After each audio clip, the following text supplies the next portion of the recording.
I know every review is going to start talking about how big of a gap there was between Avatar 1 and Avatar The Way of Water, but I'm going to put it this way, a different angle.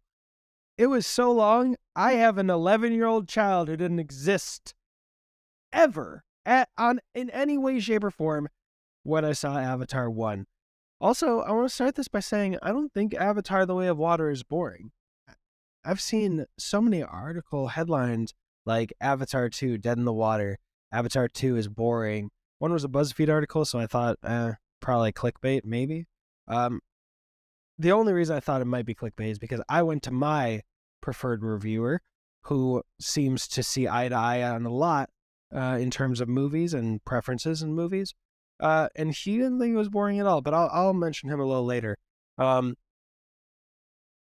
I will say is I think there's a lot of fat on not only Avatar The Way of Water, but Avatar 1.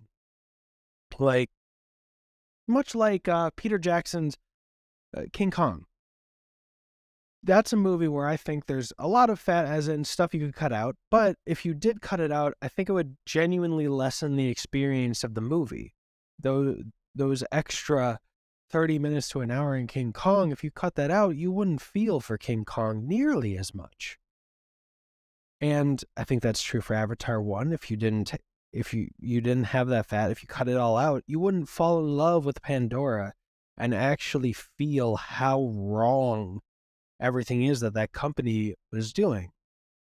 Similarly here, I think it's a lot longer than it could have been if you were writing the script with Save the Cat in your other hand, but I wouldn't cut this down. You know what I mean? So that's your warning. There's gonna be, I don't know, stretches where, I don't know, maybe you do feel bored. But on a first watch. I think on a second watch especially, it would feel so much more natural. And you'll get it. I'm a big fan of 2 watches. Because I can have a reaction on a first watch, and then on a second watch, I'm like, oh, wow, yeah, no. One instance would be The Dark Knight Rises. Man, I left that theater like, whoa! On a rewatch, yeah, it doesn't age well. It's the lesser of the 3. On the other hand, I watched There Will Be Blood, and my God, I did not know what I was going into, so I shit-talked that movie for months. I was like, oh yeah, there will be blood. Oh yeah, there'll be blood. It's like 30 minutes in, they're like, oh no, don't worry, there will be blood. Then and you're like, hey, I know there's no blood, but there will be. I mocked that. I watched it a second time, and I was an idiot. I was a fool. I'm not saying anyone else is an idiot. I'm saying me in that specific instance, total idiot. Wow. There Will Be Blood is a masterpiece, and I was 100% wrong. But maybe I can tackle some of the things that could have undercut the experience for others that I noticed. And maybe knowing that going in, it'll be better for you. Now, I'm going to keep it very spoiler-free, but there's going to be some broad things I'm going to talk about. First is that Jake Sully, the main character from the first film, who that YouTube video made fun of the fact that nobody could remember his name. Jake Sully was the main character in Avatar 1. He's not the main character anymore. The main character is the family. It's shared. Now, some members of the family get more attention over the runtime than others, and that'll be up to you if you would have preferred a different mixture. But I think it worked for the story that was being told here. And also, the first Avatar, of course, was this very conventional story, or very, very final. You know, the ending felt final, felt completed. Now, this one feels like a complete narrative and a piece of a larger narrative, and not in a bad way. My gosh, we've seen after every studio got a hard-on for Marvel's cinematic universe, how many movies have felt like cheap pieces to a bigger puzzle that were not satisfying in themselves. That is not this. think Lord of the Rings. That's how this feels. Like, they've talked about Avatar 5, Avatar 6, Avatar 7. I think this is going to be a part of a huge tapestry that James Cameron has talked about how he's going to die before he finishes all the Avatar movies he's wanted to make. If he can complete his vision while he's alive and find a successor who can continue on as he's talked about, I think this is going to be one of the most remarkable franchises and stories that we'll have available to us. And not remarkable because of, no, let me not put it that way. I was gonna unintentionally take a dig at the writing. Everyone knows it's a very conventional story, the first one. It's Disney's Pocahontas with blue people. Cinematically, of course, we know it's amazing. And my God, the CGI doesn't seem like it's updated since 2009. And that's not an insult. That's a compliment to 2009. Holy crap, these look amazing. By the way, I watched in IMAX 3D.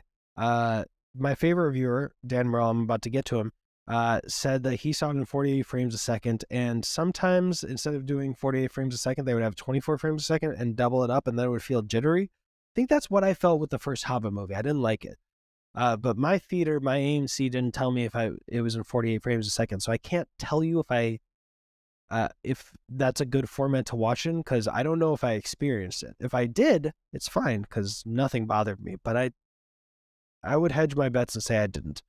What I will say is I did IMAX 3D, and I'm actually recently been a huge fan of sitting closer to the screen for IMAX screenings, because when you look up, it's just this mass. It feels so much more epic and huge and amazing.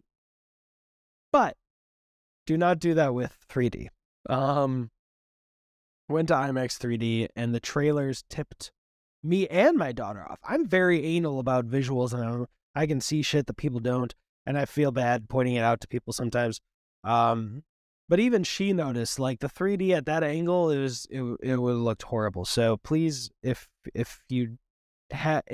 theater is packed and the only seats in the front are near the front and it's IMAX 3D, skip it. It's not worth it. Because you'll notice and it'll be annoying. It'll be just enough to really take you out the entire movie. Anyway.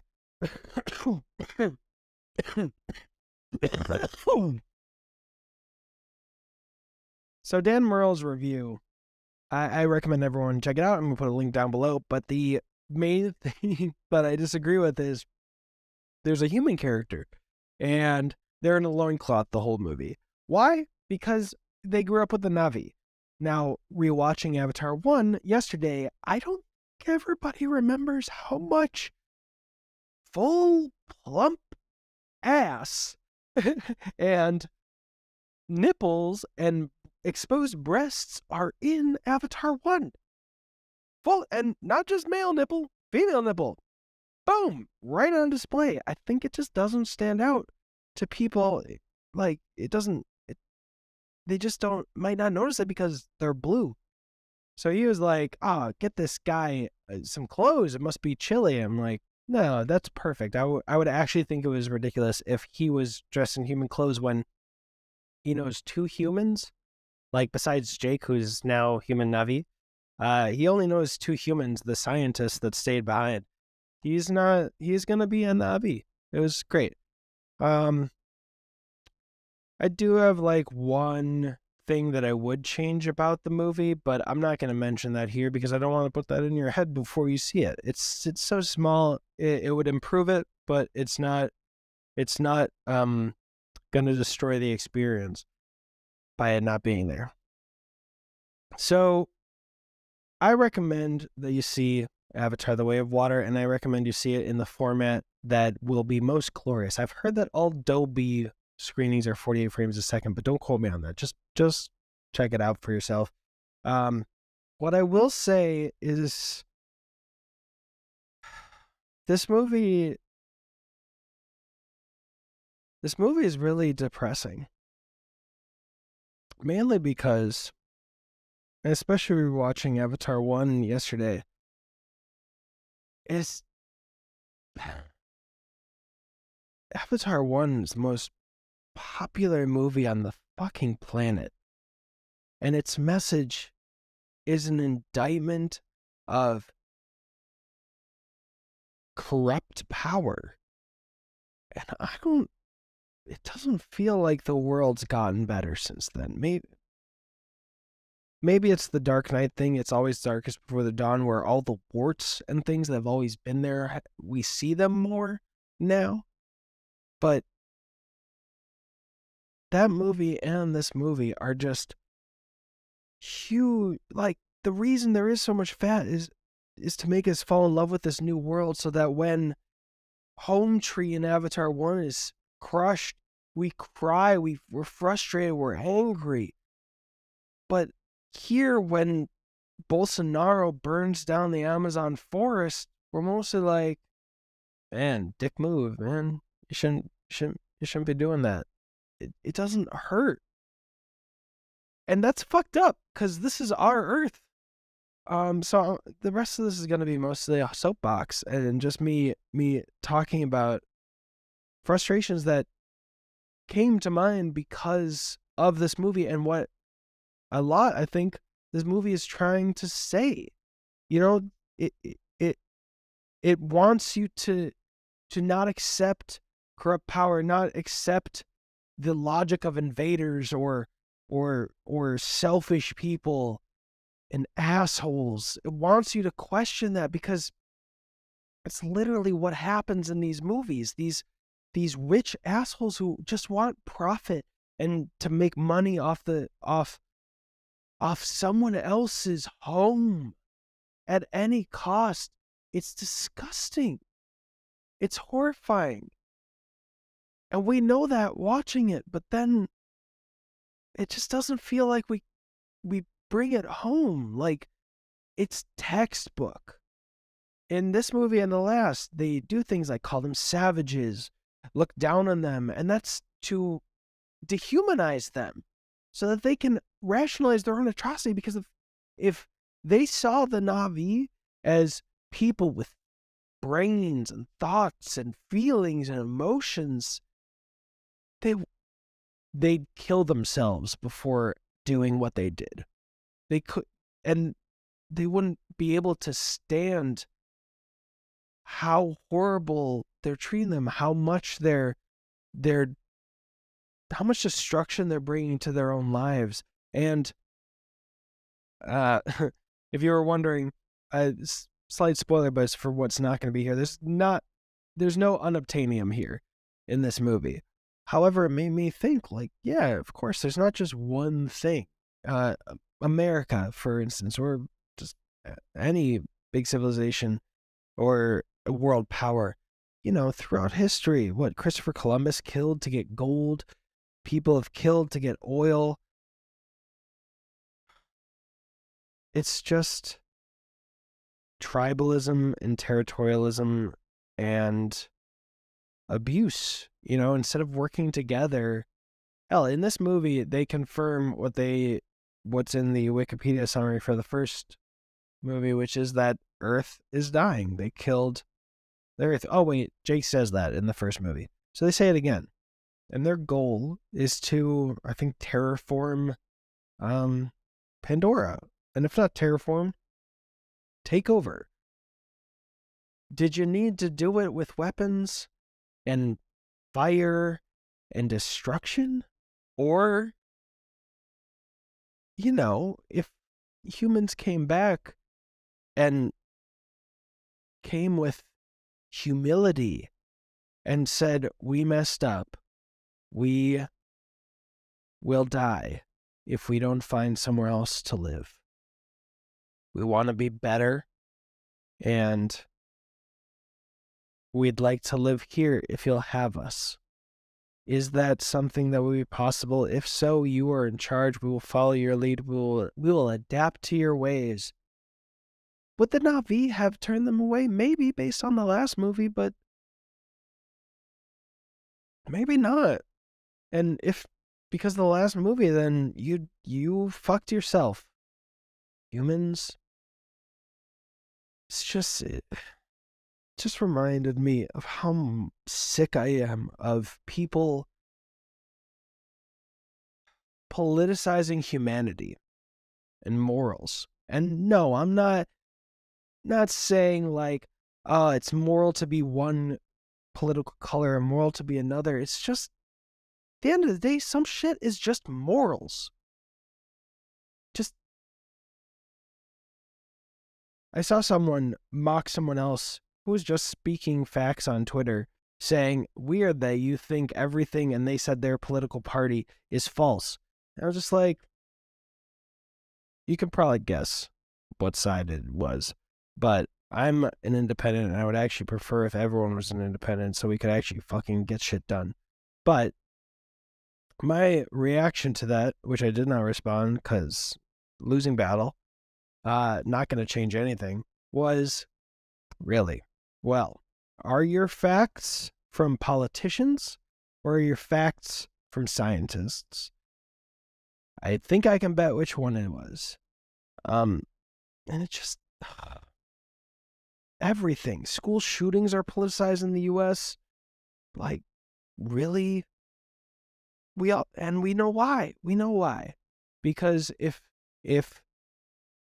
the people getting money from the groups that sell guns actually follow morals and care about the people who are being hurt in school shootings, they'll lose the funding for their next political campaign, and those people selling the guns will give money to their competitors. You see hints of that in Glass Onion, which is on Netflix soon.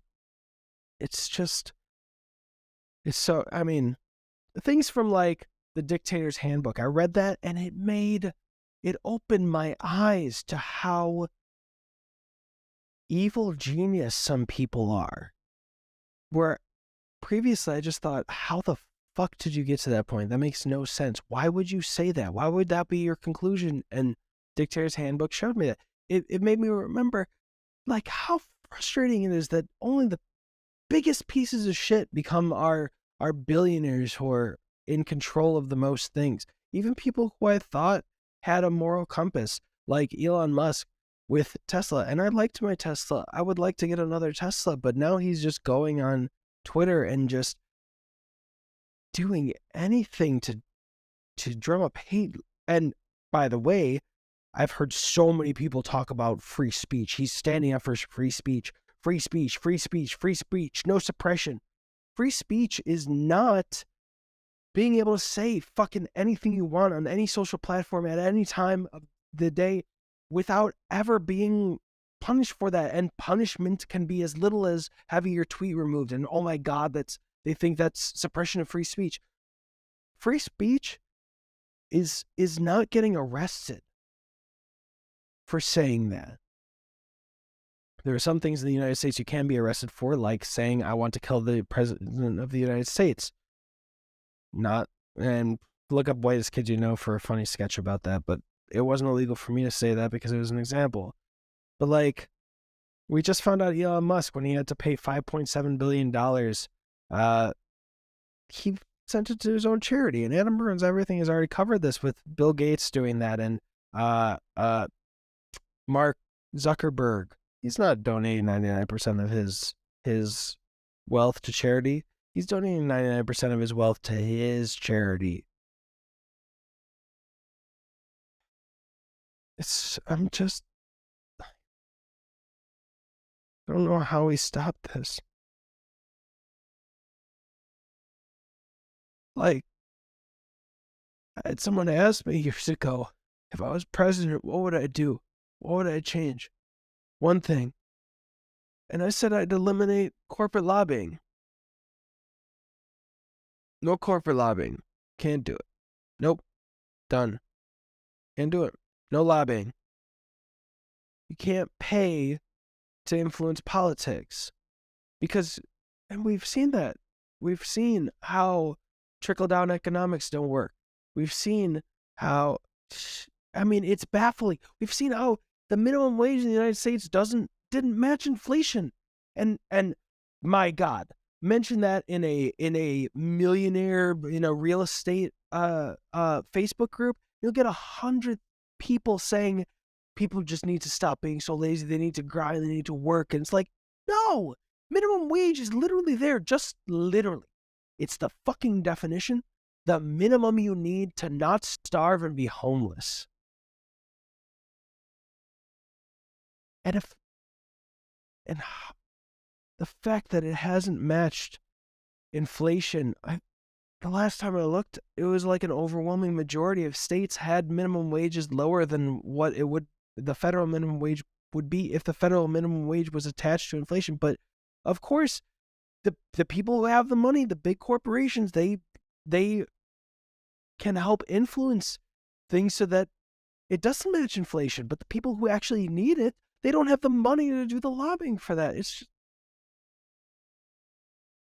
I know this is just a soapbox that I'm getting on, but like really, even yesterday, someone was mad because of the announcement that Henry Cavill wasn't coming back. And fair, fine, but they're like, James Gunn did it. He brought Henry Cavill back and made him quit Witcher, and then, you're out of here. I was like, no, he didn't. You know that he didn't. You're bad faith. And he was like, and he came back with these, or no, he came back with what I just said. And I was like, to rephrase your dumb question, why listen to Henry Cavill? And I literally just sent screenshots of Henry Cavill's statement, him confirming that James Gunn was not in the position he is today, or Peter Safran, when he was told by the studio to announce his return, and separately saying that he quit The Witcher because he was hurt. He had to prioritize his mental health. Maybe the DC Superman thing factored in, but it was not the only factor. And that guy was like, you're not making much sense. Blocked. Excuse me, you're talking about Henry Cavill, and I quoted Henry Cavill. Literally, this is why I have a poster that says, don't be stupid, stupid, because critical thinking feels like it's dead on the internet. And, I mean, this is why I like a lot. I mean, this is going to factor into the next thing I'm going to say, but I love this hat. Keep going, because I love the message. It's also from Philip DeFranco, that same poster. Sorry. But that's why I gravitate towards the things that I love, like this. I haven't watched Kick-Ass in years, but I can tell you the part that made me cry in the theater. It was outside the coffee shop when Kick-Ass is actually helping the first person he's ever helped, and the guy says, "You want to die for this piece of shit that you don't even know?" So I forget his prompt, but Kick-Ass responds, "The three assholes laying into one guy while everyone else watches? And you want to know what's wrong with me? Yeah, I'd rather die. So bring it on." And when I was in the theater with my friends around me, I knew that in that situation, at that point in time, I want to be a person watching. I wanted to be more like the person that would intervene. That's why I love Ted Lasso, because he wants people to be better. That's why I love Kingsman. They're all good movies, but like the quote from this I love most is it's a paraphrasing, but there's nothing noble in being superior to your fellow man. True nobility is being superior to your former self. That's why I have this tattoo. That's why I have this ring. That's why I have this tattoo. When did we take our morals and our ability to think critically and just sell it up to the river to these people who want to validate our worst emotions? I want to be angry at people, like,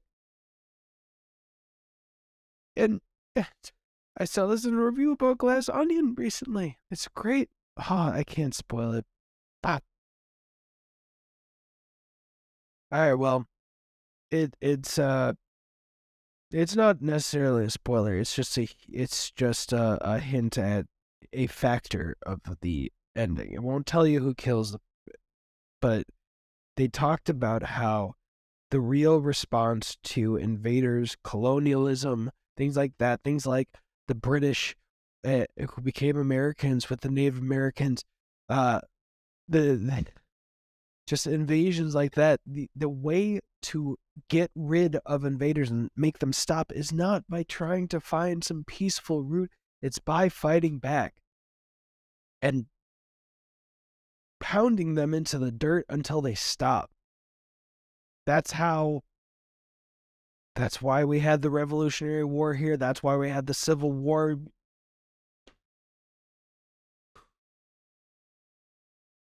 And it's so dangerous because it feels like the only way to stop this continued descent. I mean, has America ever actually been truly great? We went through, we massacred Native Americans. We enslaved populations and brought them to our new shores that we stole. We had to fight segregation. We had to fight racism. We're still fighting fucking Nazis. We had to fight for women to vote. We had to fight for equal pay. We're still fighting. When did we have this fucking ego? And it feels like there just needs to be a civil and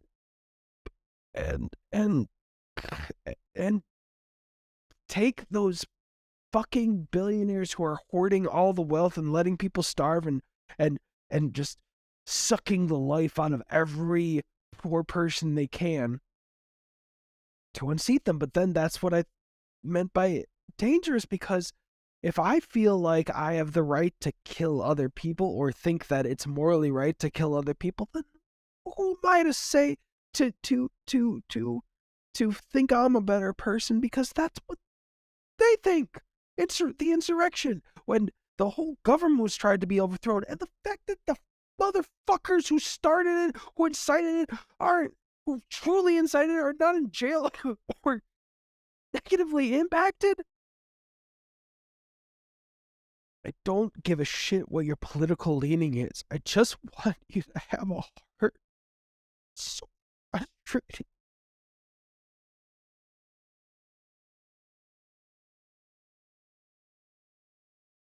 You know, I had somebody lose a rose gold ring in my car as a driver, as an Uber driver.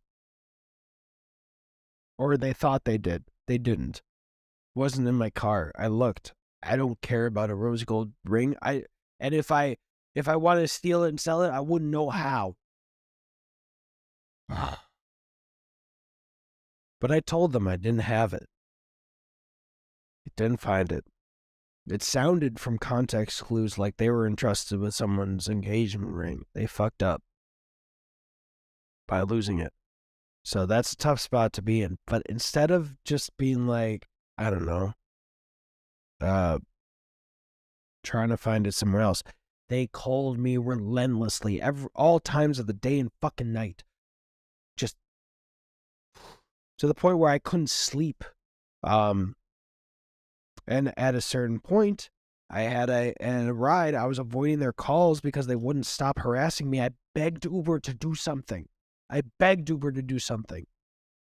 I was picking somebody up, and they were a little further down the way. And I was like, I don't know if that's them. And then I started getting calls. And it looked like they were on their phone. So I was like, that's probably them. No, it was the person who kept harassing me. So I snapped. It's not my job to coddle some idiot for weeks who's harassing me. My job is to get someone from point A to point B and be a gentleman about it. And I did that. Truth is, I remember exactly the ride. 3 women, alcohol in the back. We didn't talk. It was a short ride. It's kind of a bummer because I like talking to everybody. But I get it. You know, I don't overstep those bounds. People are in a conversation. I'm not going to interrupt just to get some words in. But I snapped. I was like, what the fuck is wrong with you? I don't have your fucking ring. And they reported me to Uber, and I got fired. Uber didn't give a shit. They had records of me begging them to intervene. They didn't give a shit about me. That was back in February.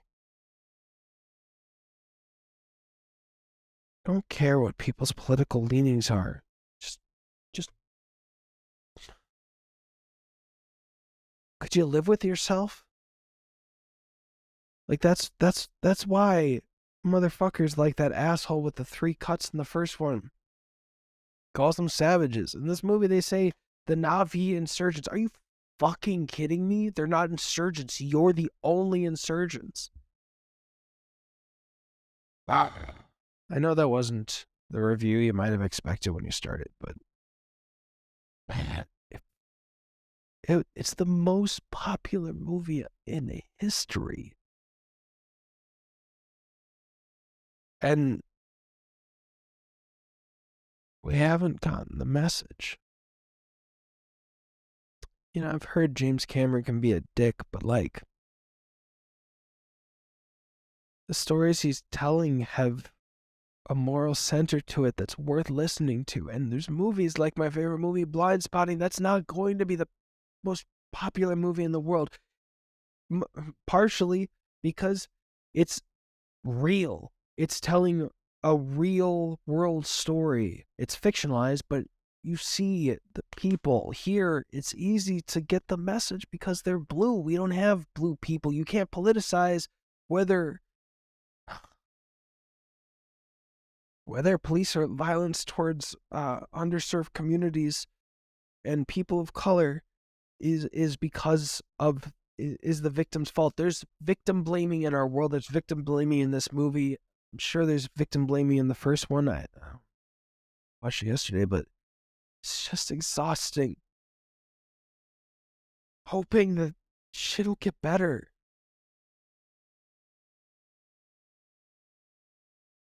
I'm not even afraid for my daughter because of climate change. I'm afraid for my daughter because the world fucking sucks.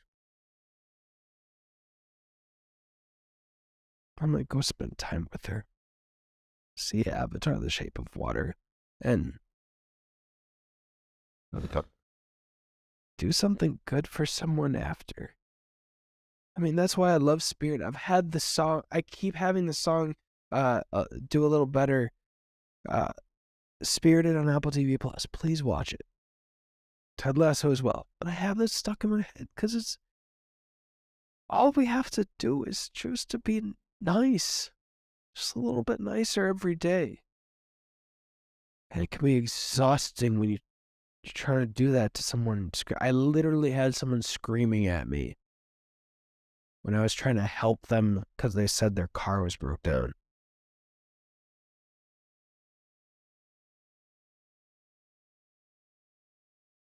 I don't know. I'm gonna go spend time with my daughter.